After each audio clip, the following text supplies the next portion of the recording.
सारे विपक्ष के भाषण को सुना।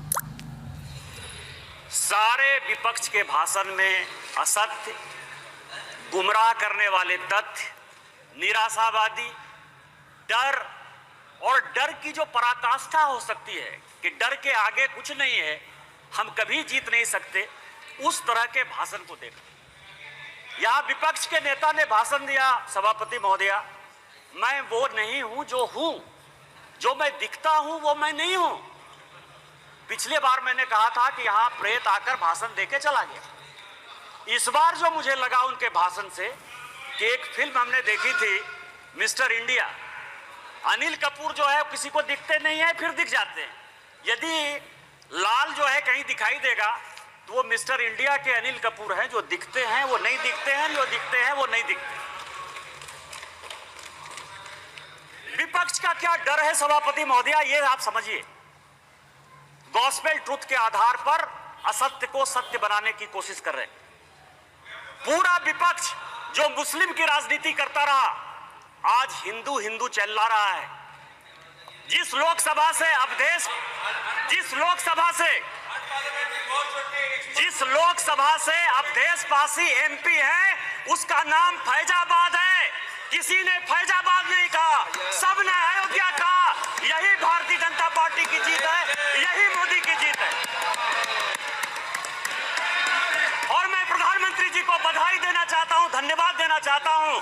रामायण की एक चौपाई है कि राम रमापति करधन लेहु, खैंचत चाप मिटई संदेहु। उन्होंने पूरे देश को यह मैसेज दे दिया कि यह देश हिंदू है, हिंदू राष्ट्र है और मुसलमान के नाम पर कोई राजनीति नहीं हो सकती है। फैजाबाद का नाम अपोजिशन के किसी आदमी ने नहीं दिया।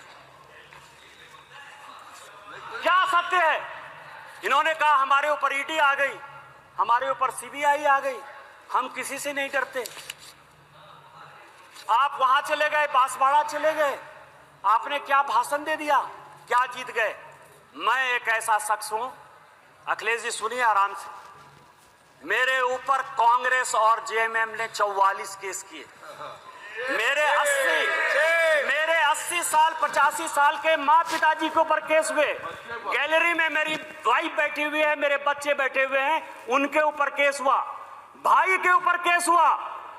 और सरकार ने आरटीआई मैंने मंगाया है, 10 करोड़ रुपया हाई कोर्ट और सुप्रीम कोर्ट में मेरे से केस लड़ने के लिए किया। मैं जब चुनाव लड़ने के लिए गया, राहुल गांधी जी की यात्रा हुई, मल्लिकार्जुन खड़गे का 2 कार्यक्रम हुआ, प्रियंका गांधी जी गई, उन्होंने कहा कि मैं चैम्बर में बैठा रहता हूं, और मैंने कहा कि मैं मोदी का सिपाही हूं, मैं भारतीय जनता पार्टी का सिपाही हूं, और मैंने वचन लिया, प्रण लिया कि मैं जनता के पास वोट मांगने नहीं जाऊंगा। 2 मार्च को पार्टी ने मेरा टिकट अनाउंस किया, 2 मार्च को मेरा चुनाव 1 जून को हुआ। 90 दिन के पूरे कैंपेन में मैंने जनता से वोट नहीं मांगा और मैं यहां पार्लियामेंट में जीत कर आया, आपको हरा कर आया हूं। जिस क्षेत्र से हेमंत सोरेन विधायक हैं, उस जिले का मैं सांसद हूं, और आदिवासी बाहुल्य इलाके से मैं 10,000 वोट से जीत कर आया हूं। मेरा समय है, आप सुनिए, मेरा समय है, 5 मिनट में खत्म नहीं होगा ये बातें। किस तरह का सत्य और असत्य की बात कर रहे हो आप कह रहे हो, मुस्लिम की बात कर रहे हो, मंगलसूत्र की बात कर रहे हो कि प्रधानमंत्री जी ने घुसपैठिया कह दिया। हाँ, प्रधानमंत्री जी ने घुसपैठिया कह दिया। 2009 में सभापति महोदया आप मंत्री थी, 2009 से इस संसद में, इस सदन में मैं 200 बार बोल चुका हूं कि मैं जिस इलाके से आता हूं बांग्लादेश, वहां बांग्लादेशी घुसपैठिया बढ़ा हुआ है संथाल परगना में, चाहे वो जामताड़ा हो, पाकुड़ हो, साहबगंज हो, मुर्शिदाबाद हो, मालदा हो, किशनगंज हो, अररिया हो। और हालत ये है, हमारी स्थिति ये है कि यहाँ विजय हाजदा बैठे हुए, मैं उनसे पूछ रहा था, गोपीचक एक गांव है, गाय काट दिया, और गाय काटने का जब मुसलमानों ने प्रतिरोध किया, अभी 15 दिन पहले पूरे बांग्लादेश वहां से आके बांग्लादेशी घुसपैठिए जो अपने आप को पश्चिम बंगाल का नागरिक कहते हैं, उन्होंने हमारी बहू बेटी का इज्जत लूटा, उनके घर को जलाया, उनके घर को भगाया। आप कह रहे हो कि वो बांग्लादेशी घुसपैठिए नहीं है, उनकी जनसंख्या नहीं है। पूरे देश भर में, मैं गोपीचक की बात कर रहा हूं, सभापति महोदया, पूरे देश में परिसीमन हो गया, पूरे देश में परिसीमन हो गया। आप आदिवासी की बात करते हो, आप पिछड़े की बात करते हो, हमारे यहाँ परिसीमन नहीं हुआ। आदिवासी की संख्या जो 36% थी वो 26% हो गई। ये पूरे देश को जानने की आवश्यकता है। 1 लोकसभा का सीट आदिवासी का और 3 विधानसभा का सीट घट रहा है। परिसीमन नहीं हो गया, घुसपैठिए बढ़ रहे हैं, आदिवासी लड़कियों के साथ शादी हो रही है, धर्मांतरण हो रहा है। इसके बाद भी आपको लगता है कि प्रधानमंत्री घुसपैठिए की बात नहीं करेंगे? किस तरह की राजनीति कर रहे हो आप? मैं आपको बताऊं, सभापति महोदय, शिव की बात होती है, हम उस विचारधारा के लोग हैं। अधजल गगरी छलकत जाए, जिसको कुछ समझ में नहीं आती। यदि आपको शिव का ही दिखाना था, गुरु नानक का दिखाना था, तो मंदिर चले जाते यार, गुरुद्वारा चले जाते। इस पार्लियामेंट में फोटो क्यों दिखा रहे? चले जाते ना। और जिस अभय मुद्रा की बात कर रहे हैं, मैं ब्राह्मण हूं और मुझे गर्व है कि ब्राह्मण हूं। जिस अभय मुद्रा की बात करते हो, भगवान शंकर को 4 हाथ है, 4 हाथ है, 1 हाथ नहीं होता है। और हस्त मुद्रा में ऐसे भी हाथ है, ऐसे भी हाथ है, ऐसे भी हाथ है। 28 मुद्राएं हैं। और 28 मुद्रा क्या है जो माननीय मोदी जी कह रहे हैं? ये सबको जानने की आवश्यकता है। एक मुद्रा वो है जिसके हाथ में डमरू बजा हुआ है। डमरू मतलब स्टार्ट करिए, प्रकृति को स्टार्ट करिए, जीवन को स्टार्ट करिए, गरीबों के लिए काम करना स्टार्ट कीजिए। दूसरे हाथ में क्या है? डिस्ट्रॉय करना। अग्नि है भगवान शिव के हाथ में। वो ये कहता है कि चाहे हेमंत सोरेन हो, चाहे केजरीवाल हो, जो भ्रष्टाचारी है, जिसने जनता का पैसा लूटा है, उसको जेल भेजिए। तीसरा हाथ है जो ये कहता है कि जनता को खाना खिलाइए। और चौथा हाथ है कि कभी भी विकसित भारत के लिए, भविष्य के लिए, इंसॉल्वेशन के लिए, ये भगवान शिव हैं। आपको यदि धर्म नहीं पता है यार, कहां से धर्म के बारे में पता करोगे? त्रिशूल जो है भूत, भविष्य और वर्तमान की व्याख्या करता है, इसीलिए वो त्रिशूल है। और हमारे प्रधानमंत्री भूत, भविष्य और वर्तमान को देखकर विकसित भारत के संकल्प के साथ आगे बढ़ रहे हैं। इसलिए ये बात आपको समझ में नहीं आएगी।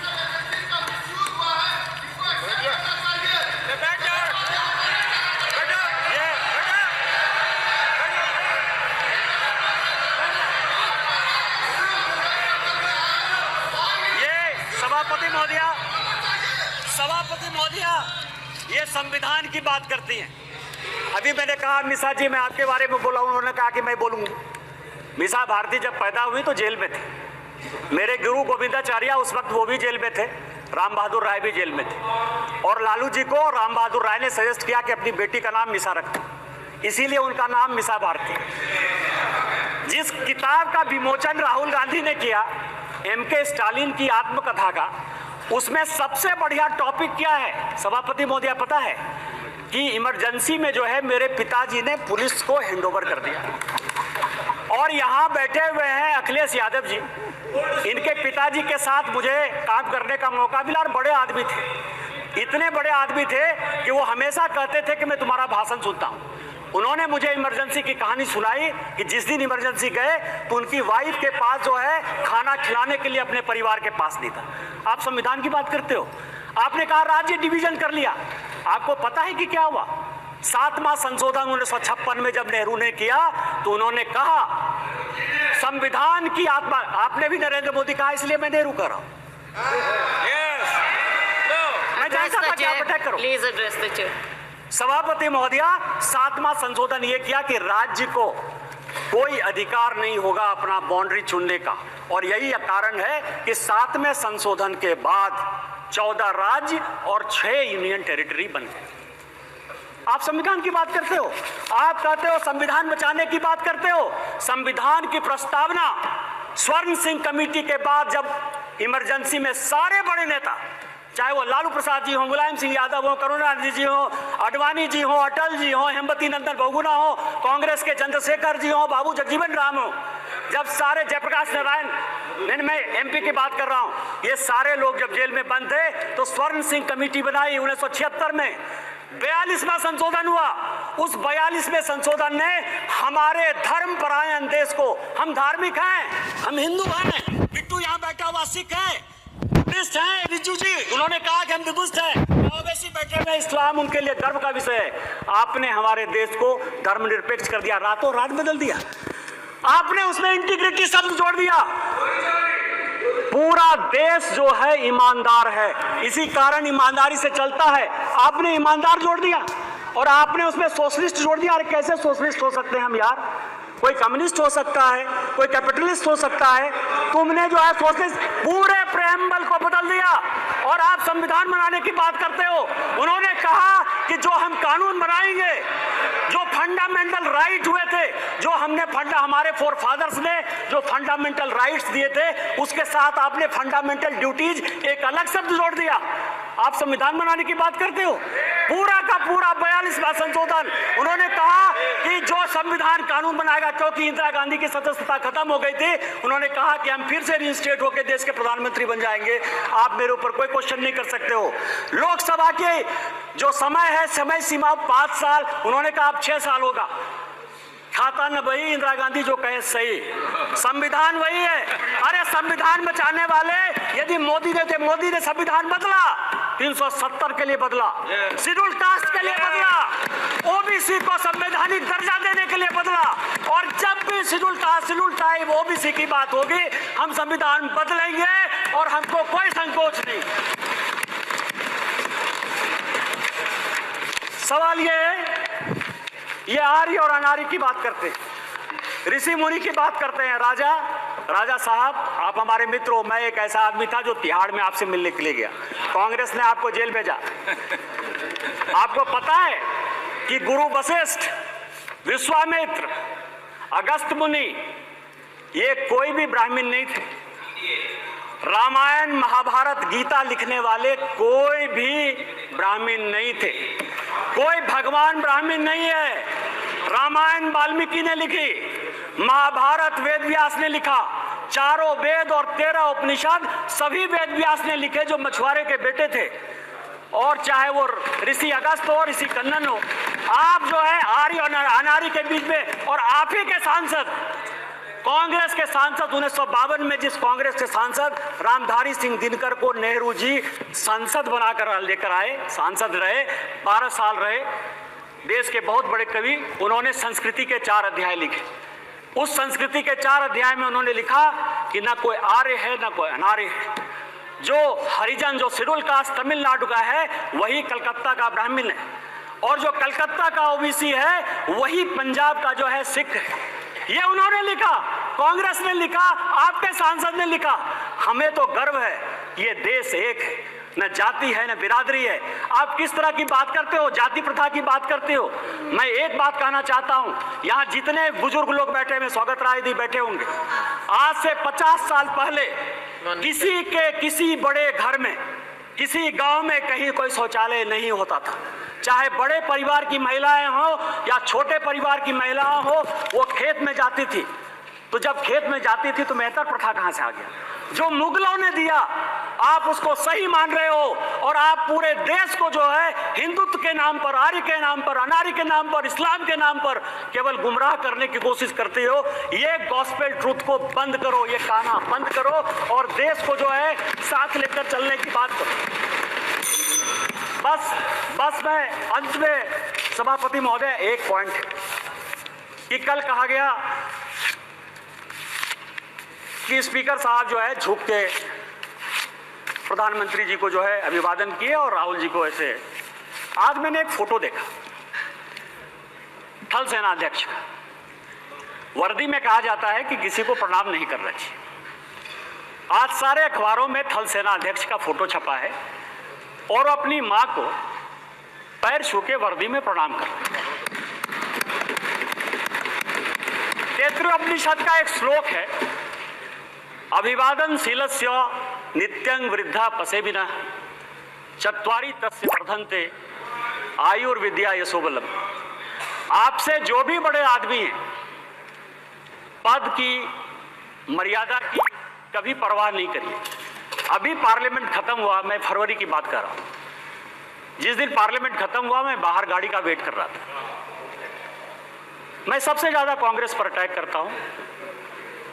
राहुल जी, सोनिया जी या पूरा कांग्रेस गांधी परिवार मेरा टॉपिक है, क्योंकि मेरे फादर 1975 में इमरजेंसी में सैक कर दिए गए, उनकी जिंदगी में नौकरी नहीं लगी। 19 महीने मेरे परिवार के लोग इमरजेंसी में बंद रहे, इसलिए कांग्रेस के प्रति इतना विद्रोह या ये चीज जो है मेरे मन में है बचपन से है, क्योंकि मेरा बचपन मैंने देखा ही नहीं, क्योंकि हम लोग सभी देशद्रोही के परिवार के माने जाते थे। सोनिया जी आई, सोनिया जी ने मेरा हाथ पकड़ा सबके सामने, क्योंकि सबके सामने पब्लिक में एक काम हुआ, इसलिए मैं पब्लिक में बात कर रहा हूं। और उन्होंने मुझे कहा कि निशिकांत, आज मेरी तबीयत खराब थी, लेकिन तुम्हारे जैसे लोगों को पार्लियामेंट आना चाहिए।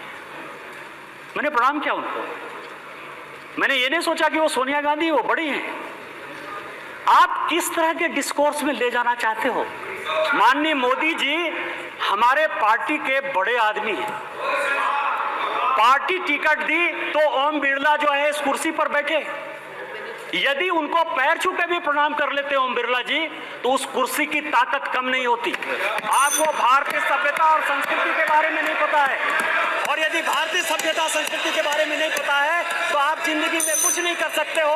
आज आप 98 में हो, अगले चुनाव में आपको जो है लीडर ऑफ द अपोजिशन का भी मौका नहीं मिलेगा। आपने मुझे मौका दिया। इन्हीं शब्दों के साथ जय हिंद, जय भारत।